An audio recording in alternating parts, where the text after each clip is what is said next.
Quand la voix qui résonne le plus fort sur le continent n'est pas celle que l'on attend, que se passe-t-il vraiment?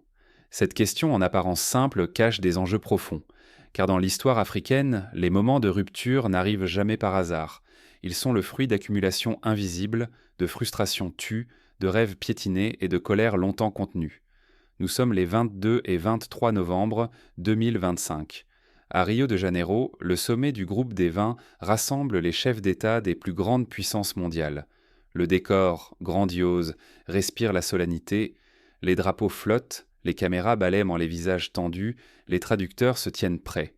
Sur l'agenda, tout semble prévu. Discussions sur l'économie, la sécurité, l'environnement. Pourtant, au cœur de cette mécanique bien huilée, quelque chose d'inattendu va surgir. Face à eux, Ibrahim Traoré, président du Burkina Faso, s'avance. Il n'a ni la stature imposante d'un géant économique, ni le vernis diplomatique d'un vétéran des conférences internationales. Mais il porte sur ses épaules la charge d'un peuple qui refuse désormais de se taire. Le protocole attend des formules polies, des discours sans surprise. Les experts parient sur un débat convenu. Pourtant, un silence tendu s'installe dès qu'il lâche. L'Union africaine n'existe plus que sur le papier. C'est un séisme. Jamais un dirigeant africain n'avait, devant la planète entière, osé dénoncer la faillite de l'institution censée incarner l'unité du continent. Les caméras captent chaque réaction. Certains leaders baissent les yeux, d'autres se figent, conscients qu'un interdit vient de tomber. Il y a là la même tension électrique que lors des grands moments de rupture. On pense à Accra en 1957, lorsque Kwame Nkrumah proclama l'indépendance du Ghana sous le regard incrédule des puissances coloniales, ou à Addis Abeba en 1963, lors de la création de l'Organisation de l'Unité africaine. Pour des millions d'Africains, ce geste n'est pas une simple provocation. Il devient le miroir de toute une génération lassée des promesses non tenues et des institutions vidées de leur sens. Pour la première fois, un dirigeant marginalisé s'empare du micro mondial et dit tout haut ce que beaucoup murmurent: l'Afrique ne peut plus être dirigée à distance ni parler avec des mots dictés par d'autres. C'est un peu comme si, lors du printemps arabe, des citoyens ordinaires avaient soudainement pris la parole dans les grandes chancelleries européennes pour exiger d'être enfin entendus. Mais ce défi a un prix. En remettant en cause l'Union africaine, Ibrahim Traoré joue l'avenir d'un continent. Crédibilité, voix, souveraineté. S'il échoue, l'Afrique risque de perdre ce qu'elle espérait reconquérir, sa dignité, sa capacité de décision, la confiance de sa jeunesse. Et pour nous tous, détourner le regard, c'est accepter que l'histoire s'écrive sans nous. C'est la même angoisse qu'ont ressentie tant de peuples au moment de choisir entre la soumission et l'audace, entre la peur de l'isolement et le désir brûlant de liberté. Pourquoi ce moment fait-il trembler autant de certitudes ? Pourquoi fascine-t-il autant qu'il inquiète ? Pour saisir l'ampleur de ce choc, il faut plonger dans le contexte et révéler les tensions qui ont mené à cette parole libératrice. Car un mot, un seul, peut changer la trajectoire d'un peuple, comme ce fut le cas lors du discours de Nelson Mandela à sa sortie de prison, ou lors de la chute du mur de Berlin, quand la foule a franchi l'interdit. Avant de comprendre l'impact de cette déclaration, il faut revenir sur le contexte politique et diplomatique. Comment en est-on arrivé à ce point de rupture ? Comment un pays que l'on croyait insignifiant s'est-il retrouvé soudainement au centre du jeu mondial ? Le Burkina Faso. Ce nom est rarement prononcé lors des grandes négociations internationales. Enclavé au cœur de l'Afrique de l'Ouest, secoué par des décennies d'instabilité, il n'a jamais été considéré comme un acteur majeur. Au sommet du groupe des 20, en novembre 2025, sa présence semblait n'être qu'une formalité. Les diplomates s'attendaient au même discours. Lutte contre le terrorisme, demande d'aide, promesses polies, encore un chef d'État africain prêt à quémander, pensait-on. À l'image du Niger ou du Tchad lors des précédentes éditions, la majorité des observateurs voyaient dans le Burkina Faso un figurant, non un acteur principal. Depuis toujours, l'Afrique joue un rôle imposé dans ces sommets, celui du demandeur silencieux, du continent qui encaisse, qui dérange peu. Les puissances mondiales écoutent, distribuent leurs aides et passent à l'ordre du jour suivant. Dans cette chorégraphie immuable, les paroles sont codées, la colère étouffée, les tabous jamais abordés. On se souvient par exemple du sommet de Copenhague sur le climat en 2009, où les représentants africains furent invités à s'aligner sur les priorités occidentales, sans réel débat. L'Union africaine, censée incarner la voix de tout un continent, se veut le symbole de l'unité et du progrès. Mais pour une jeunesse désabusée, cette institution n'est qu'une façade, incapable de défendre la souveraineté des peuples, impuissante face aux pressions venues de l'extérieur. Derrière les discours officiels, la frustration grandit. Des échos de ce divorce sont visibles dans les mouvements de jeunesse comme Y en a marre au Sénégal ou Balai citoyen au Burkina Faso, qui dénoncent l'inaction et la complicité des élites. C'est dans ce décor figé que l'inattendu s'est produit. On attendait d'Ibrahim Traoré, jeune président du Burkina Faso, qu'il s'en tienne au script, dénoncer le terrorisme, réclamer de l'aide, puis se taire. Mais à la surprise générale, il a refusé de jouer ce rôle. Pas de plainte, pas de soumission. Il a osé ce que nul n'osait, contester devant les plus grandes puissances la légitimité de l'Union africaine elle-même, allant jusqu'à déclarer que, désormais, elle n'existe plus que sur le papier. En quelques phrases, ce petit pays a fissuré les fondations d'un ordre diplomatique vieux de plusieurs décennies. Ce geste n'était pas un simple coup d'éclat. Il révélait une crise profonde. Si l'Afrique continue de s'en remettre à des institutions jugées inefficaces, elle reste prisonnière d'une dépendance sans fin. Mais si ceux que l'on croyait silencieux osent rompre les codes, tout devient possible, pour le meilleur ou pour le pire. On retrouve ici l'écho des révolutions d'Amérique latine, où des peuples longtemps ignorés ont soudainement imposé leur voix sur la scène internationale. Alors que voulait vraiment Ibrahim Traoré ? En renversant la table, il a ouvert une brèche. Derrière son geste, quels enjeux explosifs se cachaient ? Pour comprendre ce bouleversement, il faut revenir sur la trajectoire d'Ibrahim Traoré et sur la crise qui a miné la confiance des Africains dans leurs propres institutions. Ce choc n'était pas un accident, mais l'aboutissement d'une longue tension. On pourrait comparer la montée de Traoré à celle de leaders comme Jerry Rawlings au Ghana ou Thomas Sankara, qui ont bouleversé l'ordre établi par des actes de rupture inattendus. En une poignée de minutes, Ibrahim Traoré a brisé plus de tabous qu'aucun dirigeant africain depuis des décennies. Sur la scène du sommet, son discours n'a pas seulement troublé la diplomatie. Il a imposé une question brûlante à tous les auditeurs. Pourquoi ces mots sont-ils désormais impossibles à ignorer ? Traoré ne s'est pas contenté de prendre la parole. Il a lancé un défi frontal aux élites africaines, mettant à nu une réalité qu'on évite souvent. L'indépendance n'est pas une date dans les manuels, mais une lutte quotidienne contre la compromission et la dépendance. Refuser de choisir son camp, selon lui, c'est déjà choisir celui du statu quo oppressif. On retrouve ici la logique de Frantz Fanon, pour qui la décolonisation est un acte permanent, jamais acquis pour de bon. Première cible parmi 13, la neutralité affichée des institutions africaines. Traoré soutient que, dans un monde divisé entre oppresseurs et opprimés, prétendre à l'équilibre revient à trahir les siens.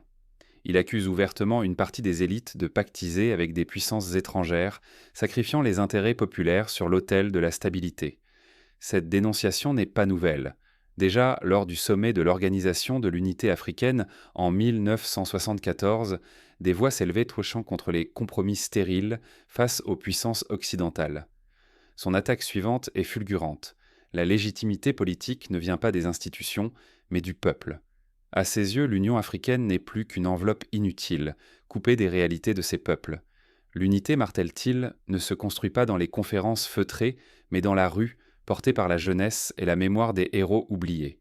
On pourrait citer ici la marche historique des étudiants sud-africains de Soweto en 1976 qui ont forcé le monde à écouter la jeunesse bafouée. Il ose ensuite violer un tabou majeur, l'effacement organisé de la mémoire de Thomas Sankara.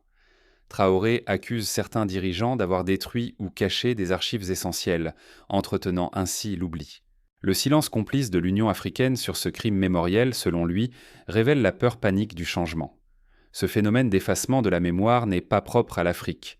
En Europe de l'Est, des pans entiers de l'histoire furent aussi cachés après la chute du communisme pour mieux contrôler le récit national.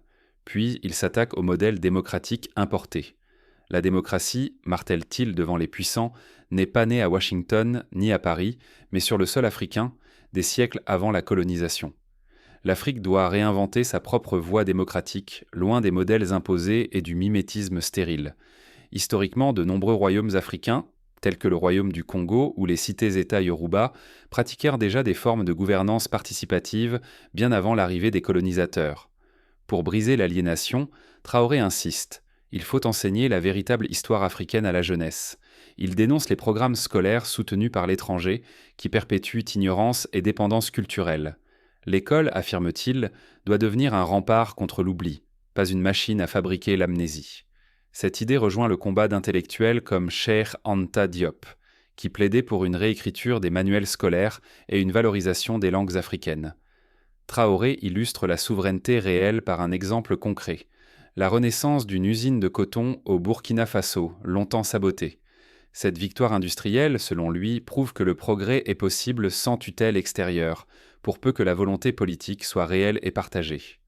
D'autres exemples abondent. Le Ghana de Nkrumah avait tenté, dès les années 60, de lancer une industrie sidérurgique indépendante, malgré les sabotages extérieurs. Son réquisitoire vise aussi la classe moyenne africaine, souvent formée à l'étranger.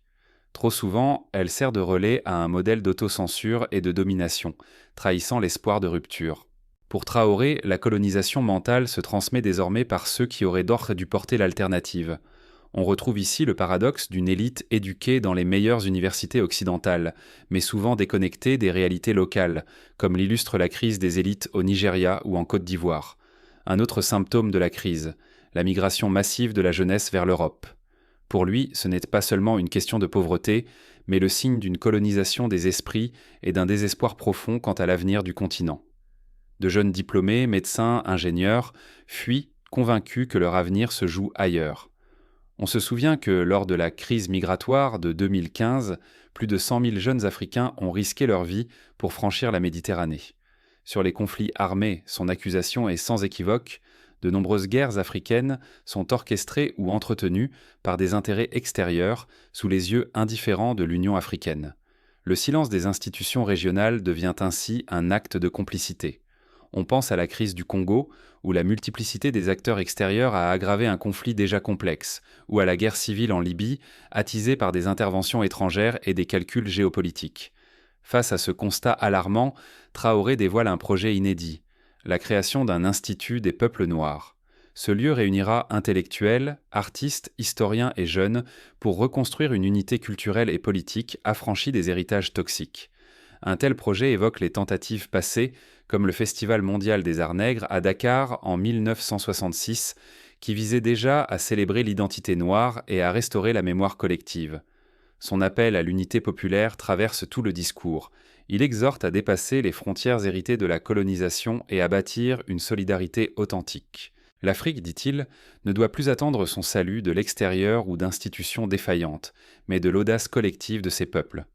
Pour rendre concrète cette unité, des initiatives comme le marché commun de l'Afrique orientale et australe ou l'accord de la ZLECAf sont des tentatives timides, mais encore trop dépendantes des grandes puissances. Traoré conclut sur une note révolutionnaire, reprenant la formule mythique « la patrie ou la mort ». Ce cri, lancé devant le monde entier, fait de lui un symbole dépassant son statut de chef d'État. Il incarne désormais l'étendard d'une jeunesse décidée à briser le cercle de la résignation. À l'image de Patrice Lumumba ou Amilcar Cabral, il invite à la révolte créatrice. Ignorer l'avertissement de Traoré, c'est condamner l'Afrique à l'oubli et à l'immobilisme. Mais si ces paroles sont entendues, elles peuvent ouvrir la voie à un réveil historique, à la reconquête de la dignité et de la souveraineté. Ce discours pourrait bien marquer le point de bascule tant attendu par toute une génération. C'est l'instant où le peuple, enfin, reprend la parole, comme lors des grandes insurrections populaires qui ont renversé des dictatures apparemment indéboulonnables. Mais après le choc, que reste-t-il ?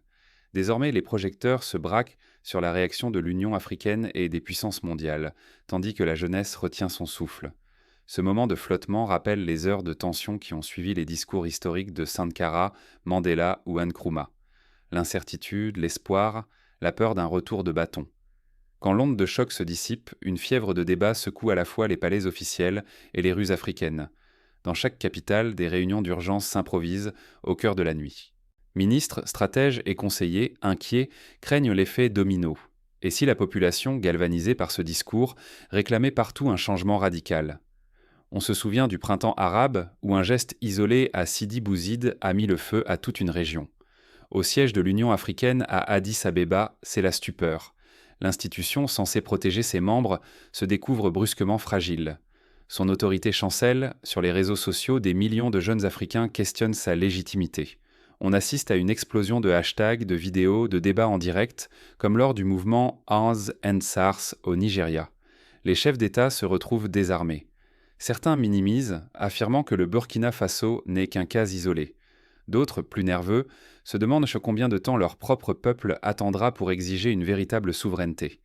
Des scénarios de révolte populaire sont envisagés, comme lors des soulèvements contre Blaise Compaoré ou Hosni Moubarak.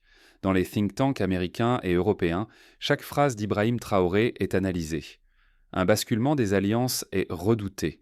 Et si l'Afrique cessait d'être le terrain de jeu des puissances occidentales, les partenariats économiques et militaires, jusque-là solides, deviennent soudain précaires. C'est la même crainte qui a saisi les cercles diplomatiques après la montée du mouvement des non-alignés dans les années 60. Les grandes entreprises occidentales revoient dans leurs plans. Investir devient risqué. Un vent d'émancipation menace leurs contrats et leurs bénéfices. Certains investisseurs mettent leurs projets en pause, attendant de voir si la vague va s'étendre. On se rappelle qu'après l'arrivée au pouvoir de Sankara, plusieurs compagnies minières avaient suspendu leur activité. La Chine et la Russie, en veille, flairent une occasion unique. Pékin multiplie les messages de soutien. Moscou salue ce réveil africain. Chacun espère étendre son influence, profitant de l'incertitude occidentale. Ce jeu de bascule rappelle les stratégies de la guerre froide, où chaque camp tentait de séduire les nouveaux États indépendants. Dans les rues de Ouagadougou, Dakar, Lagos, la jeunesse s'enflamme. Sur TikTok, Instagram, WhatsApp, les extraits du discours tournent en boucle. La diaspora, à son tour, s'approprie ce cri de refus. Des collectifs se créent, des rassemblements s'organisent devant les ambassades, et l'on assiste à une montée de l'engagement civique inspirée par des figures comme Kémi Séba ou Didier Awadi. Les médias africains rompent avec la réserve habituelle. Les télévisions diffusent dans les mots forts d'Ibrahim Traoré en continu. Les débats s'intensifient. Faut-il risquer l'instabilité pour reprendre le contrôle de son avenir ? Les chroniqueurs rappellent les expériences réussies de pays comme le Rwanda, qui a su, en dépit des pressions, imposer sa vision du développement. En quelques heures, la question burkinabé devient un enjeu planétaire. Le Burkina Faso, longtemps discret, devient le centre d'une contestation mondiale. Les projecteurs se braquent sur ce pays d'Afrique de l'Ouest, symbole d'un espoir ravivé. On assiste à la naissance d'un mythe politique, à l'image du Che Guevara cubain ou du Mandela sud-africain. Pour les institutions africaines, l'heure est critique. Leur légitimité vacille, la confiance se fissure. Pour les peuples, c'est peut-être l'ultime chance de reprendre leur destin, d'exiger dignité et souveraineté. Des pétitions circulent, des mouvements citoyens appellent à la refondation des institutions régionales inspirées par les modèles d'assemblées populaires d'Amérique latine. Mais alors que la tension monte, un choix s'impose à chaque camp. Les prochaines heures pourraient tout faire basculer. On se souvient qu'en 1989, à Bucarest, un discours impromptu de Nicolae Ceausescu a suffi à précipiter la chute d'un régime. Une parole, un geste, et le système vacille. Et si la véritable force de rupture appartenait à celles et ceux qui n'attendent plus la permission ? Cette question dérange, bouleverse tout ce que l'on croyait savoir du changement, surtout en Afrique. Le geste d'Ibrahim Traoré n'est pas qu'un acte d'audace, c'est un signal, une invitation à imaginer d'autres horizons pour tout un continent. Comme l'ont montré les récents mouvements citoyens au Chili ou à Hong Kong, la contestation peut surgir là où on l'attend le moins. Ce qui frappe, c'est la puissance des idées surgissant des marges. Trop souvent, l'immobilisme des élites ne vacille que sous la pression de ceux que l'on croyait muets, relégués ou exclus. L'histoire récente l'a montré, c'est d'un pays oublié qu'a fusé un message capable de fissurer les certitudes les plus ancrées. De la Tunisie en 2010 à la Pologne de 1980, les grandes ruptures partent rarement du centre. Face à l'inaction des sommets, les idées neuves émergent là où l'on attend le moins. Les vieilles structures se figent, mais la jeunesse, la société civile et la diaspora n'acceptent plus le récit écrit d'avance. Elles rappellent que la transformation ne naîtra jamais de ceux qui profitent du statu quo. On retrouve ce phénomène dans la révolution numérique africaine, portée par de jeunes entrepreneurs qui réinventent l'économie malgré tous les obstacles. Mais changer en profondeur exige de se réapproprier son histoire. L'une des clés majeures, c'est l'éducation et la reconstruction du récit africain. Tant que d'autres raconteront l'histoire du continent, il sera difficile de s'en libérer. Enseigner la vie de Thomas Sankara, comprendre les luttes passées et restituer les archives, c'est redonner confiance à une génération entière. Cette autonomie narrative devient une arme aussi puissante que toute réforme politique. À titre d'exemple, le retour des œuvres d'art spoliées, réclamées par le Bénin ou le Nigeria, participe de cette reconquête symbolique.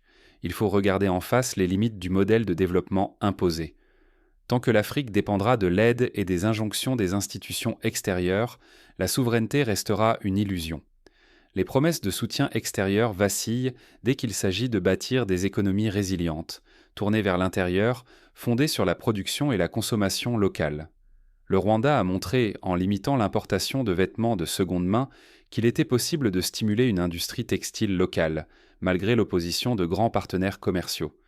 Que peuvent donc faire concrètement les citoyens, les jeunes, la diaspora? Saisir cette dynamique, c'est refuser d'attendre l'action d'un gouvernement ou d'une institution pour s'engager. Tisser des réseaux autonomes, créer des médias indépendants, organiser des mouvements culturels, soutenir l'éducation, chaque geste compte.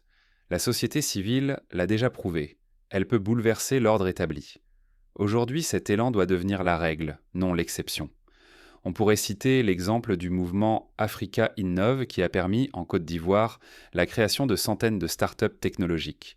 Il est temps de bâtir de nouvelles structures collectives, à l'image de l'Institut des peuples noirs ou des universités alternatives. Des espaces conçus par et pour les Africains pour repenser l'économie, la culture, la politique, sans filtre ni tutelle. Ils servent d'ancrage à une génération décidée à façonner son propre destin. Au Sénégal, l'Université populaire de Dakar offre déjà des formations gratuites en histoire, en économie et en citoyenneté, ouvertes à tous. Mais nulle transformation durable n'advient sans le courage de rompre le silence. Quand la norme est de se taire, parler devient un acte révolutionnaire. Oser dénoncer, débattre, refuser le consensus mou, c'est entr'ouvrir la porte d'une ère radicalement neuve. Le plus grand risque serait de manquer ce rendez-vous avec l'histoire et de rester prisonnier du passé. C'est ce qu'a compris la jeunesse chilienne en 2019, en exigeant la refonte de la Constitution héritée de la dictature. Car ceux qui n'agissent pas face à ce réveil risquent de perdre bien plus que leur voix. Ils pourraient devoir s'enfuir à jamais la dignité, l'avenir politique et l'identité du continent. Mais agir, c'est accepter de plonger dans l'inconnu, d'entrer dans une aventure dont nul ne connaît l'issue. Pourtant, l'histoire enseigne que les plus grandes avancées naissent toujours d'un saut dans l'incertitude. Alors, que faire maintenant? Pour comprendre comment ce sursaut pourrait se transformer en mouvement irréversible, il faut regarder de plus près les stratégies qui s'esquissent sur le terrain, car derrière chaque acte de rupture, une nouvelle page de l'histoire africaine commence à s'écrire. Des initiatives populaires voient le jour, des coopératives agricoles autogérées, des médias citoyens, des forums de dialogue intergénérationnel, à l'image de ce que fit la société civile tunisienne lors de la transition démocratique. Se taire, c'est choisir le confort du silence, mais un geste, une parole, peuvent tout bouleverser. À Ouagadougou, des collectifs féminins relancent la production locale de beurre de karité, défiant les grandes multinationales. À Lagos, des jeunes créent au sein des applications pour faciliter l'accès à l'information électorale. Ce qui vient de se produire devant le groupe des 20 place chacun face à ses responsabilités. Rester simple témoin, c'est laisser d'autres écrire à notre place l'histoire de l'Afrique. Prendre la parole, c'est refuser la soumission à des institutions éloignées du peuple. On pourrait imaginer une scène. Dans un village du Sahel, une assemblée de jeunes débat du discours de Traoré et décide d'organiser une consultation populaire sur les priorités locales. Le danger est immense. Ignorer cet instant, c'est renoncer à une Afrique architecte de son avenir. Ce n'est pas qu'une affaire de politique, c'est une question de dignité, de futur, d'identité profonde. Laisser filer cette chance, c'est risquer de perdre pour longtemps la confiance d'une jeunesse avide d'agir. Comme l'a montré l'histoire des luttes anticoloniales, une occasion manquée peut retarder de plusieurs décennies l'émancipation d'un peuple. Pourtant, il suffit d'une voix, d'un refus du silence. L'intervention d'Ibrahim Traoré a démontré que même le plus petit des pays, même le plus isolé des dirigeants, peut secouer l'ordre mondial. À chacun de choisir, détourner les yeux ou nourrir cette étincelle fragile. Comme l'a écrit Aimé Césaire, une civilisation qui s'avère incapable de résoudre les problèmes que suscite son fonctionnement est une civilisation décadente. Agir aujourd'hui, c'est rejoindre un mouvement qui dépasse toutes les frontières. C'est participer à sa façon à la réécriture d'une histoire trop longtemps confisquée.